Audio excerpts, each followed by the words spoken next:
Good morning. Welcome to this morning's devotional. I trust that it will give you inspiration and encouragement for the rest of the day.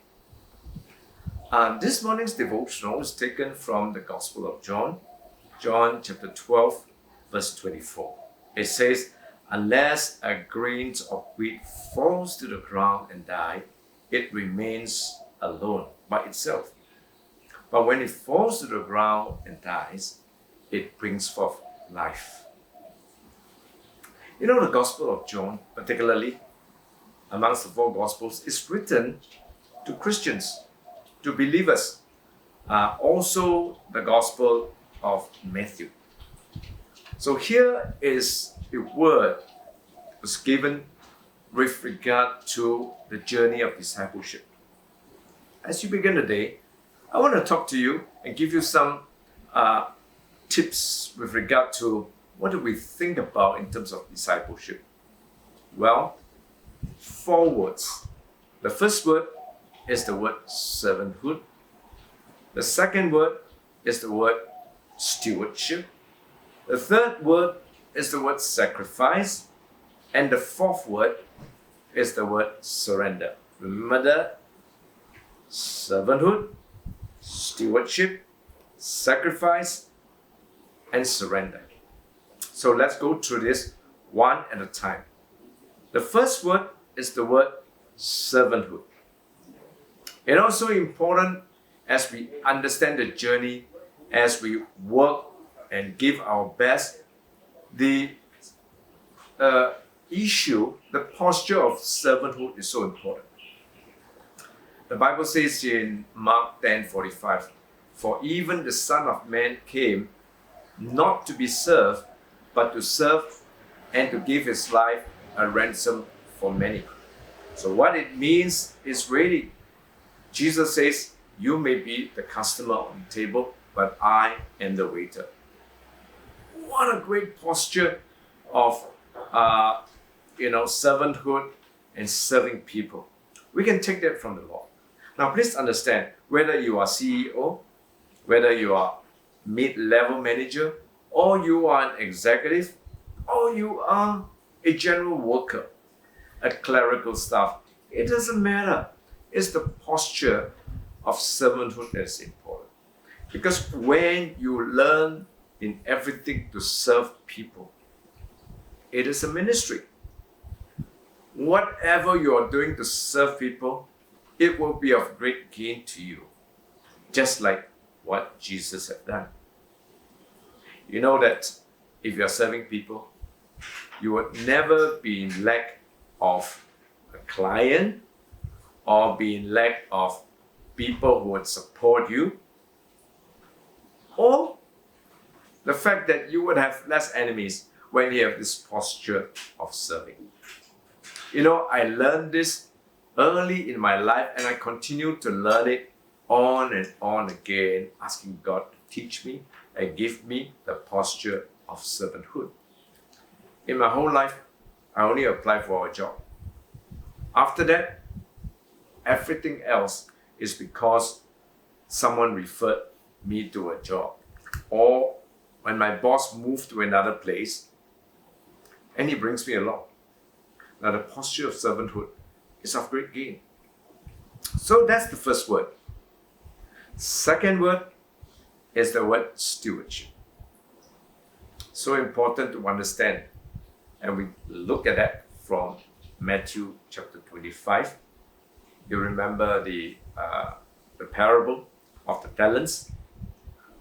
One of the servant is given 10 talents, another servant is given 5. And they all have the same affirmation from the Lord. "Well done, good and faithful servant," because for the one who has 10, he multiplied twice. For the one with 5, he multiplied twice again. But when it comes to the one with the 1 talent, it says, "Look, master, I hid your talent in the ground, and when you come back, I dug it up and give it back to you." You know what the master says? "You wicked and lazy servant." Can you imagine that? At least you should put your money in the bank so that when I come back, there would be the principal plus interest. So important to understand that we are entrusted. Whether it is your time, your talent, or treasure, we are entrusted with something. And there will be what we call a day of reckoning, a day of accountability, or I would call it, in the marketplace term, return on investment. Whatever God has put into our lives, invested into our lives, He requires an ROI, return on investment. So important. Whatever you have is not yours, brothers and sisters. You are entrusted. Even the children that God gives to you, you are entrusted with that. And it is a stewardship issue. So the first word, as we take the journey of being a disciple of Jesus Christ, is the word servanthood. The second word is the word stewardship. The third word is the word sacrifice. If you remember 1 Samuel chapter 24, verse 24, the context of it was that David became proud and he conducted a census amongst Israel. He numbered the people. Now, please understand, God knows the intents of our heart. In this particular case, it's not the census that was wrong, but it was the pride that is in our heart that is wrong. And as a result of that, God devastated Israel. So many Israelites who died. And David was heartbroken. He says, God, please stop, please stop. I rather that you would take my life. And then the angel of wrath stopped at the place called the threshold of Araunah. It was where Araunah, he basically used it for the threshing floor. Okay, the threshing floor of Araunah, where they thresh wheat. And David said, I want a place. We'll build an altar to the Lord. And David asked Araunah says, you can take it. It's for you, for free. But King David says, no, I will pay a price. I will not offer to the Lord anything that costs me nothing. It's a principle of discipleship. And you know what happened? God honored that. And that threshing floor of Araunah is actually the same place, Mount Moriah, where Abraham was about to sacrifice his son Isaac. And it is the same place where the temple of the Lord is being built. Mount Moriah. Today we call it the Temple Mount. You know, the journey of discipleship requires a journey of sacrifice. And it's not something that we grit with our teeth and say, wow, it's so tough, so hard.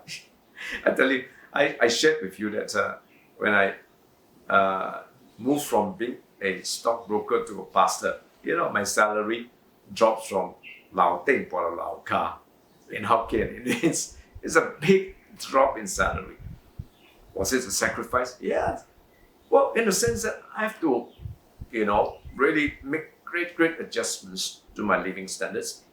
Selling my private property, go into government property, cancelling all my insurance policies and stuff like that. But it's something that I did with joy in my heart. And I said, Lord, I'll do that. And God never let you suffer. I enjoyed all my time as a pastor because I know that I'm right in the middle of God's calling. It's important. So I welcome you and encourage you to take that journey.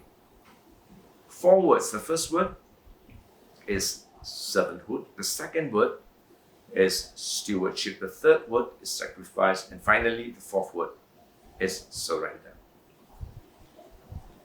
You know that is the overall objective of our life. Romans 8:28 says, and it's our favorite verse, all things work out for good to those who love God, who are called according to His purpose. We like to quote that word and say, hey, it's okay, everything will be working out for great. But you know something? We need to read a verse not out of its context, but within its context. So where's the context and where is the finality? It's verse 29. It says, so that all of us will conform to the image of Christ, His Son. And that's the key. So what we're doing is that as we learn this journey of servanthood, stewardship, and sacrifice, the final thing that God actually wants us. In fact, that's His objective, His purpose in our life. It's not so much what we do for Him, which is important, but finally how we become. To be a more and more like Jesus Christ, to be conformed to the image of His Son. That's where we are. So I trust that you will be blessed as you begin the day, that you remember everything that you do. God has a plan for you. These 4 words. All right, the first word is servanthood. Second is stewardship. The third is sacrifice. And the fourth is surrender. That finally each and every one of us will grow to be more and more like Jesus Christ. May God bless you with this devotional thought. Have a great day. Bye-bye.